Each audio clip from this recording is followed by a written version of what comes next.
Bonjour et bienvenue dans Le Monde Devant Soi, le podcast d'actu international de Slate.fr. Je suis Christophe Caron et je suis en compagnie de Jean-Marie Colombani, directeur de la publication de Slate. Salut Jean-Marie. Bonjour Christophe. Et d'Alain Frachon, éditorialiste au Monde et spécialiste des questions internationales. Salut Alain. Salut Christophe. C'est une claque pour la France. Mercredi 15 septembre, l'Australie a rompu un contrat à plusieurs milliards d'euros, contrat qui prévoyait la livraison d'une douzaine de sous-marins français à Canberra. Ce n'est pas une histoire d'argent, encore que, mais un revirement stratégique de la part du lointain pays qui a décidé de s'associer avec les États-Unis et le Royaume-Uni pour protéger ses intérêts dans la zone Indo-Pacifique face à la Chine. Les trois pays ont passé un pacte, dit AUKUS, un pacte qui prévoit la construction de sous-marins nucléaires de technologie américaine plus perfectionnés sur le papier que ceux à propulsion conventionnelle achetés à la France. Ce choix a considérablement agacé Paris qui a réagi par la voix de son ministre des Affaires étrangères, Jean-Yves Le Drian. Le ministre évoque un coup dans le dos de la part de l'Australie et dénonce le choix américain qui, je cite, conduit à écarter un allié et un partenaire européen comme la France d'un partenariat structurant avec l'Australie au moment où nous faisons face à des défis sans précédent dans la région Indo-Pacifique. La colère est d'autant plus forte que le gouvernement français n'aurait pas été officiellement prévenu de ce changement de cap avant que celui-ci ne soit annoncé à la presse. Mauvaise ambiance donc entre des alliés historiques, une soirée de gala prévue jeudi 16 septembre à Washington pour célébrer l'entente entre les États-Unis et la France a été annulée à la dernière minute. Ça n'a l'air de rien comme ça, mais en langage diplomatique, ça signifie qu'on est vraiment très fâché. Bref, un revirement inattendu qui pose de nombreuses questions, mais pour commencer, je dois vous avouer que je ne savais pas que nous entretenions des relations aussi stratégiques avec l'Australie, qui me semblait être un pays relevant plutôt de la zone d'influence britannique. Jean-Marie, quels sont les liens qui unissent ou unissaient Paris et Canberra ? Il ne faut pas remonter trop loin, parce que si on remonte très loin, on est évidemment dans une bataille navale et terrestre qui renvoie à la guerre que se sont faites la France et la Grande-Bretagne pour le contrôle de ces zones. Les Français abordent les premiers à la côte ouest de l'Australie, du côté de Perth, mais l'Australie devient très vite, parce que la flotte anglaise s'y loge très vite et mieux que nous, et plus vite que nous, et devient très vite une colonie britannique. Même chose pour la Nouvelle-Zélande, où à partir de Christchurch aussi, il y a des batailles entre flotte française et flotte britannique qui tournent à l'avantage des Britanniques, ainsi de suite. Donc on ne va pas remonter jusque-là, parce qu'ensuite vous avez le corps expéditionnaire australien et néo-zélandais qui se bat pendant la Première Guerre mondiale de façon assez héroïque dans les plaines de France contre l'Allemagne. On a traversé une phase très mauvaise, négative. Il y avait deux contentieux entre la France et l'Australie. Le contentieux nucléaire et le contentieux, j'allais dire, colonial. Le contentieux nucléaire, c'était les campagnes d'essais français dans la zone Pacifique, sur l'atoll de Mururoa notamment, et donc il y avait une propagande australienne intense dans l'océan Pacifique contre la France.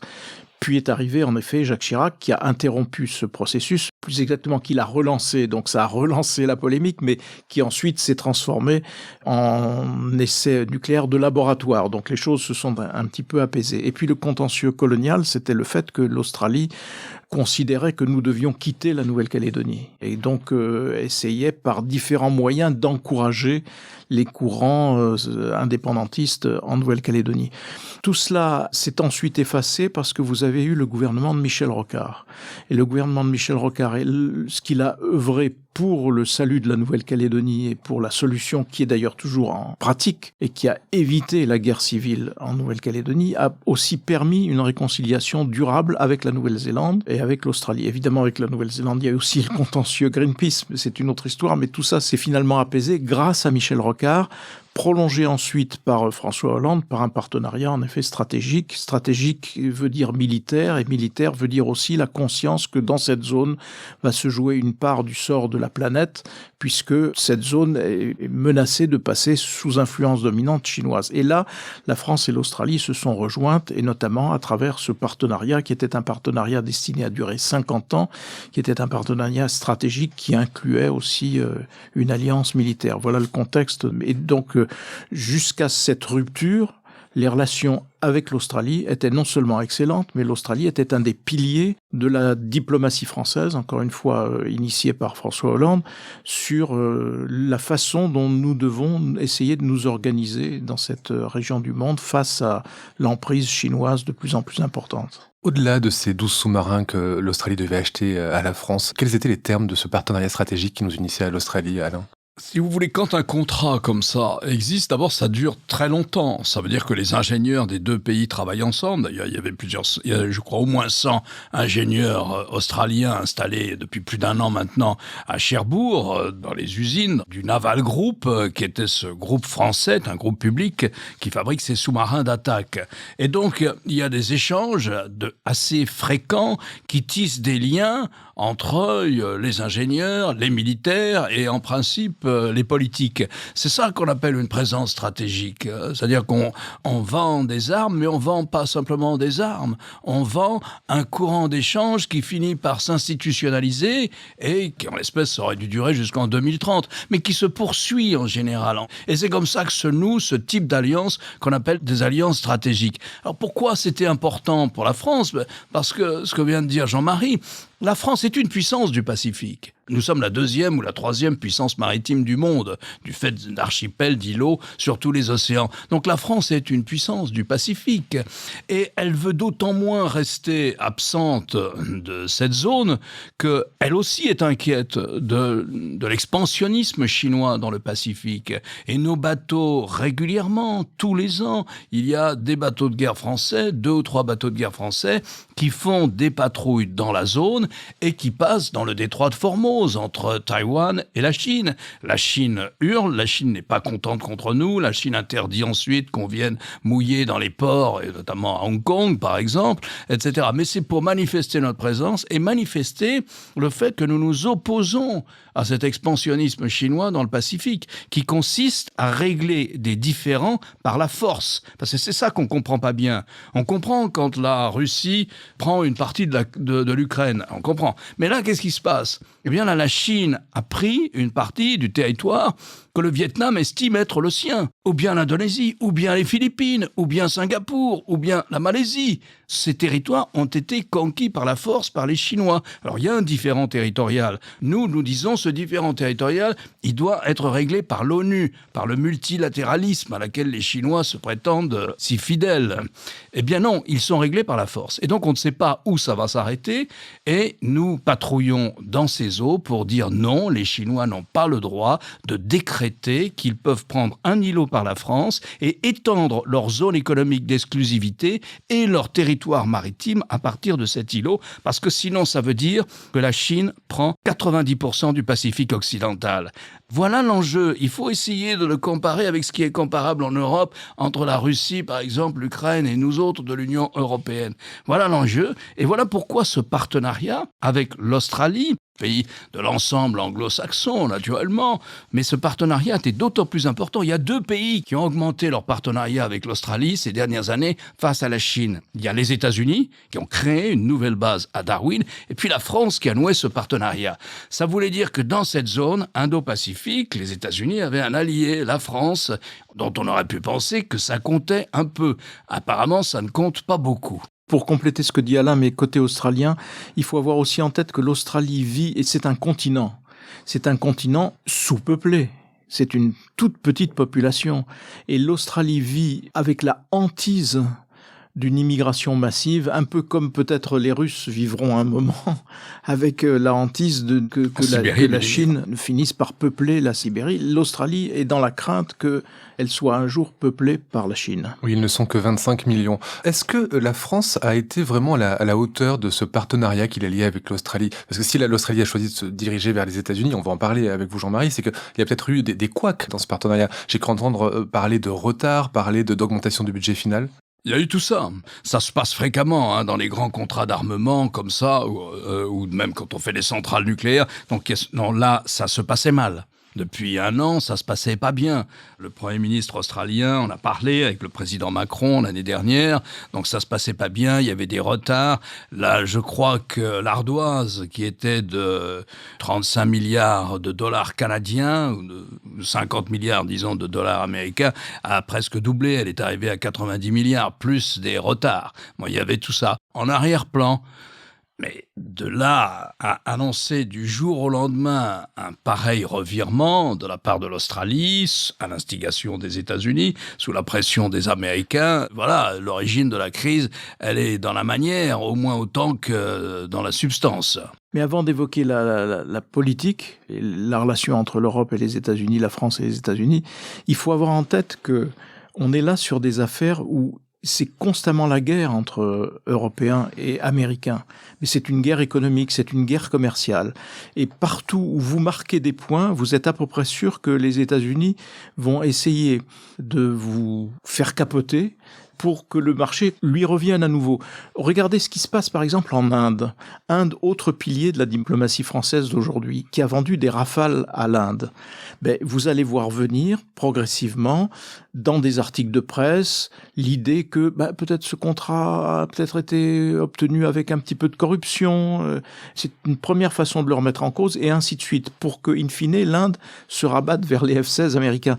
Comme ça se passe dans différents pays d'Europe qui ouvrent. Regardez ce qui s'est passé en Suisse récemment. La Suisse a choisi des avions américains. Auparavant, on avait eu les Polonais qui, au lieu de choisir des avions européens ou français, ont dû choisir l'avion américain parce que, s'agissant des industries d'armement, les États-Unis considèrent au fond que on est là d'une certaine façon dans leur chasse gardée. Et là, plus encore en Australie, où on a le sentiment que c'était vraiment un territoire protégé, d'ailleurs, qui était totalement associé à ce contrat. Par ailleurs, les industries américaines de défense étaient associées à ce contrat, mais néanmoins, vous étiez sur un précaré américain qui était intolérable. C'est ça le fond de l'affaire et qui fait que à chaque fois qu'il y a un marché comme ça, il y a contestation ensuite. C'était vrai aussi dans l'aviation civile. La guerre entre Boeing et Airbus a aussi revêtu des aspects de cette nature. Rappelez-vous tous les procès qui ont été faits à Airbus. Et finalement, ça s'est conclu par un compromis et une amende extrêmement forte à Airbus, mais parce qu'il s'agissait aussi là, de la même façon. Donc on est vraiment dans un secteur où, entre nous, c'est la guerre économique, c'est une bataille impitoyable. Mais est-ce qu'on se fait des coups comme ça entre alliés? On était censé être alliés avec les États-Unis. D'ailleurs, l'arrivée de Joe Biden était une bonne nouvelle pour les Français, pour la France et pour l'Europe. J'ai vu un commentateur dire la France et l'Europe s'imaginent être les alliés des États-Unis. En fait, ils n'en seraient que les auxiliaires. Est-ce que c'est de ça qu'on est en train de prendre conscience? Ça ressemble en tout cas un peu à ça, ou en tout cas on avait déjà ce type d'ambiance installée entre les États-Unis et peut-être pas l'ensemble de l'Union européenne, mais entre les États-Unis et certains membres de l'Union européenne du temps de Trump. L'ambiance était épouvantable puisque Trump considérait que des alliés ne sont même pas des auxiliaires. C'est l'idée même que les États-Unis puissent se lier à d'autres pays dans le cadre d'une alliance qui lui était totalement étrangère. Et l'idée que cette alliance pouvait être fondée pas simplement sur des intérêts stratégiques, mais sur un certain nombre de valeurs, la démocratie, lui était encore plus étrangère. Et donc on s'attendait avec Biden à un autre comportement. D'ailleurs, il l'a dit, je veux faire revivre les alliances traditionnelles des États-Unis en Europe comme en Asie. Il a dit, nous serons beaucoup plus proches de nos alliances. Nous tenons à nos alliés. Nous pensons que nos alliés font partie de notre force stratégique. Trump pensait tout le contraire, lui. Et regardez ce qui s'est passé à l'OTAN. Je crois les grandes réunions de l'OTAN à l'été dernier ou au tout début de l'été dernier, sous la pression des États-Unis, les membres de l'OTAN, les Européens notamment, les Canadiens aussi, mais c'est essentiellement les Européens, acceptent de faire figurer la Chine comme rival stratégique et comme posant des problèmes de sécurité à l'Europe. Or, le champ de compétences de l'OTAN ne comprend pas la zone Pacifique. Donc on a fait ça pour faire plaisir aux Américains et avec beaucoup de réticence. À se dire, mais cette alliance n'est pas faite pour ça. On l'a fait avec beaucoup de réticence. Mais enfin, on l'a fait, et à 3 reprises dans le communiqué de l'OTAN, je crois de juin dernier, donc, à la demande des États-Unis, nous mentionnons les différents problèmes en matière de sécurité que pose le comportement de la Chine. On aurait pu penser que sur cette base-là, le revirement dans le contrat d'armement dont nous parlons aurait pu faire l'objet de discussions, au moins, avec les autres membres de l'OTAN. Après tout, la Grande-Bretagne, qui fait partie de cette nouvelle triple alliance dans le Pacifique, dont vous avez parlé, est aussi membre de l'OTAN. La France est membre de l'OTAN. Donc on aurait pu penser que les États-Unis, dans un cadre ou dans un autre, auraient discuté de cela avec la France.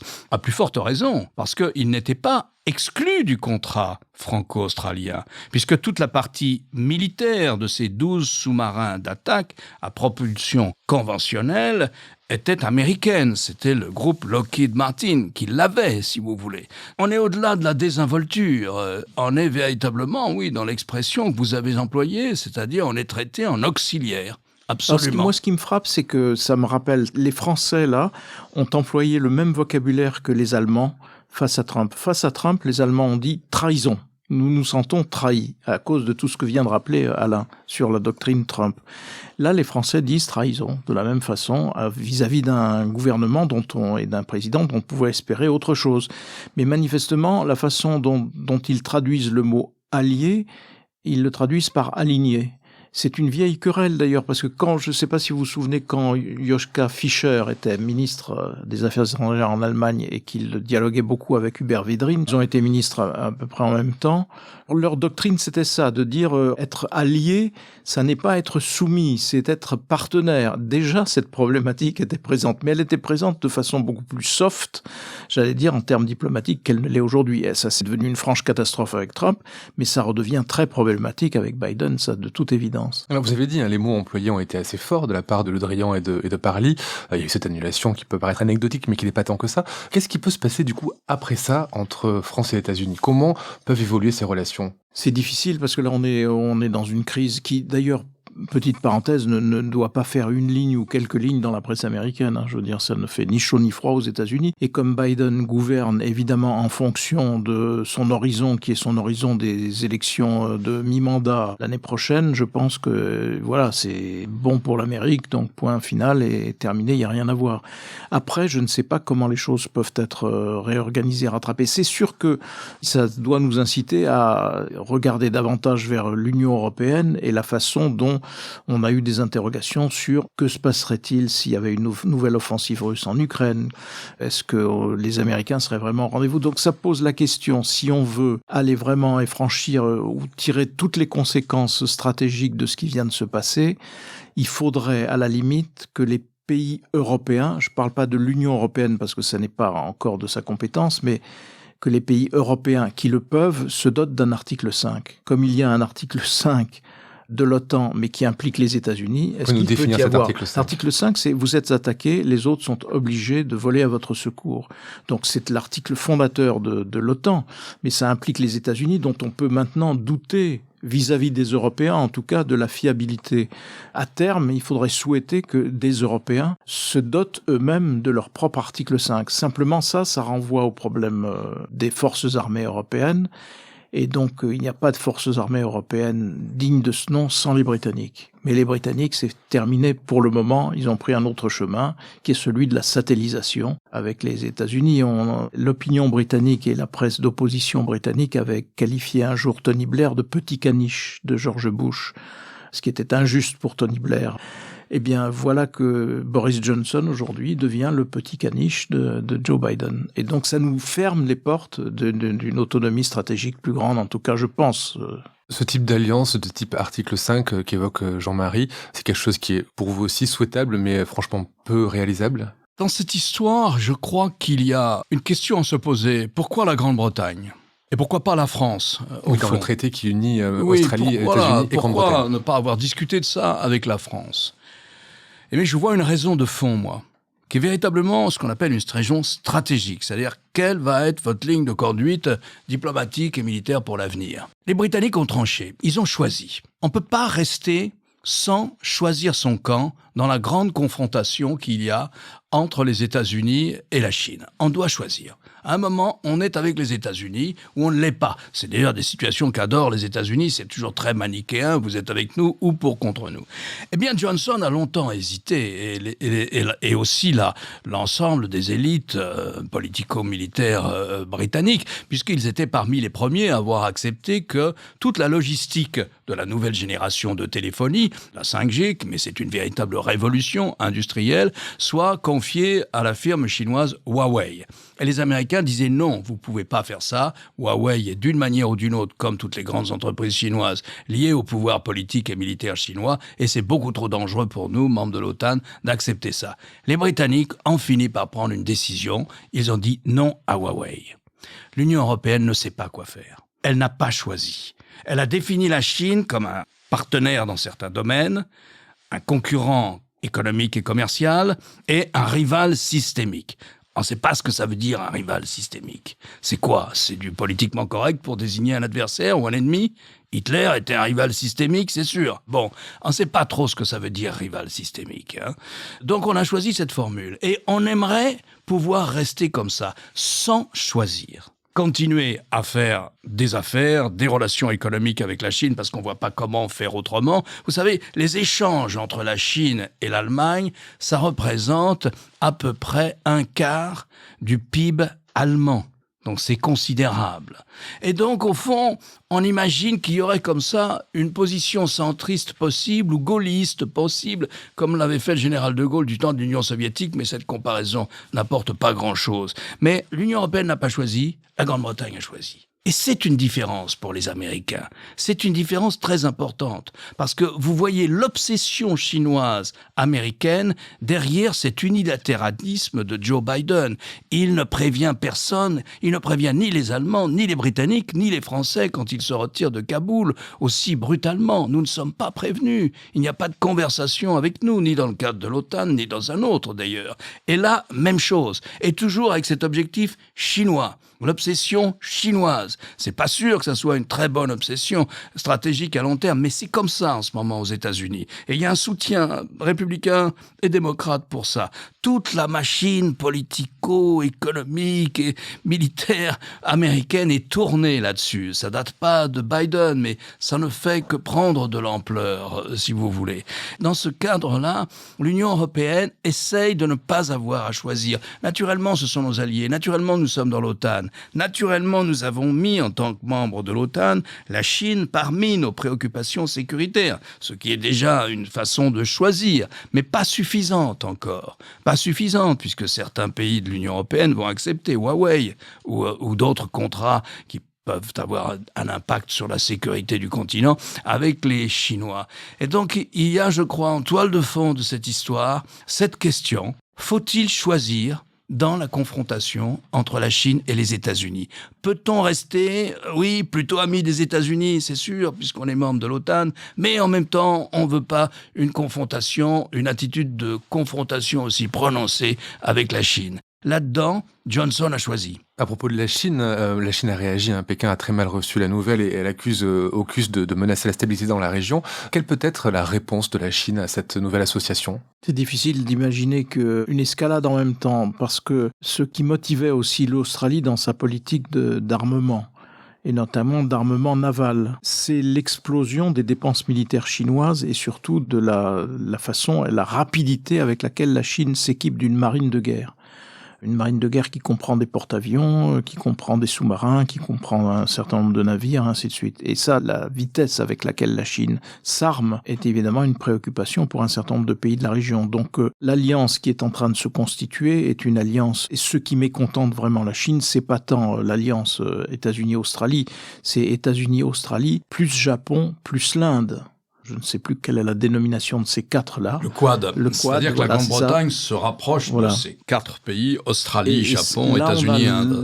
L'ébauche d'une sorte d'OTAN locale. Et ça, c'est un sujet évidemment de grande préoccupation pour la Chine, parce que ça, c'est directement elle qui est visée. Mais en même temps, on ne sait pas ce que va devenir le pouvoir chinois, parce que le président Xi Jinping a pris une tournure ultra-nationaliste. Et on se demande si, contrairement à la tradition chinoise, ou ce qui était réputé être la tradition chinoise, il va franchir le pas d'une militarisation de sa diplomatie. Et militarisation, ça voudra dire à terme une offensive en règle contre Taïwan. Donc la clé du futur immédiat, si j'ose dire, c'est comment la Chine va-t-elle gérer la question taïwanaise? Est-ce qu'elle va la gérer comme c'était géré jusqu'à présent, dans une espèce de consensus sur ce statu quo qui fait que Taïwan s'autogouverne, ou bien est-ce que la Chine va passer à des moyens plus militaires, auquel cas, là, on va avoir une toute autre affaire? Ce qui est la grande question qui nous préoccupe ces derniers mois. Alain, un dernier mot? Oui, il y a un angle qui rejoint un peu cette préoccupation-là, mais il y a un angle dont il faut parler sur cet accord, sur cette histoire de pourquoi est-ce que les Australiens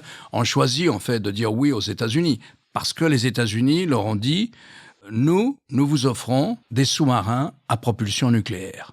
Les Français, quand ils fabriquent ce type de sous-marins, font des sous-marins à propulsion nucléaire, ces sous-marins d'attaque. Mais précisément pour respecter cette idée qu'il ne faut pas nucléariser la zone Pacifique, ou le moins possible, pour être dans l'esprit du traité de non-prolifération. Il ne faut pas qu'il y ait de prolifération des technologies nucléaires dans la zone Pacifique, plus que ça n'a déjà été le cas, plus que l'Inde, le Pakistan, la Chine et la Corée du Nord, et les États-Unis, donc pas plus que ça. Et on pourrait dire d'ailleurs que ce que les Américains proposent aux Australiens, qui l'ont accepté bien sûr immédiatement, c'est contraire à l'esprit du traité de non-prolifération.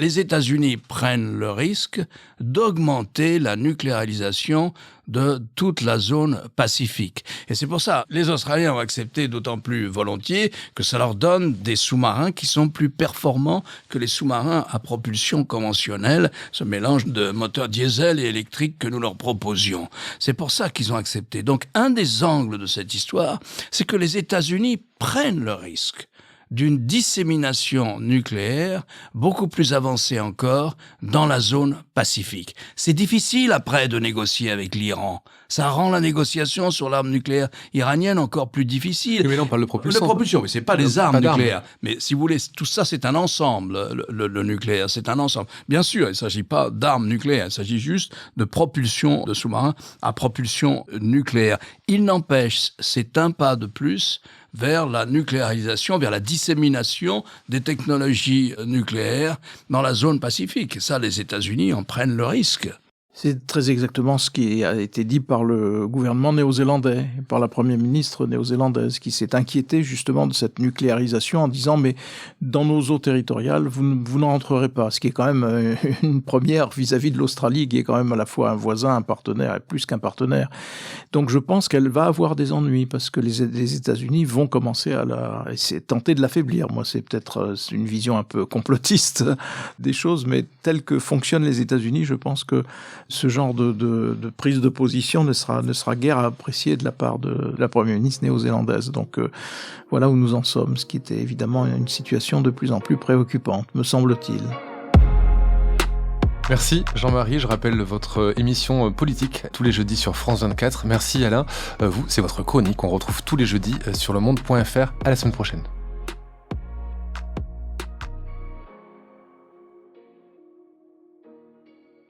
Retrouvez Le Monde devant soi chaque vendredi sur slate.fr, votre plateforme de podcast préférée.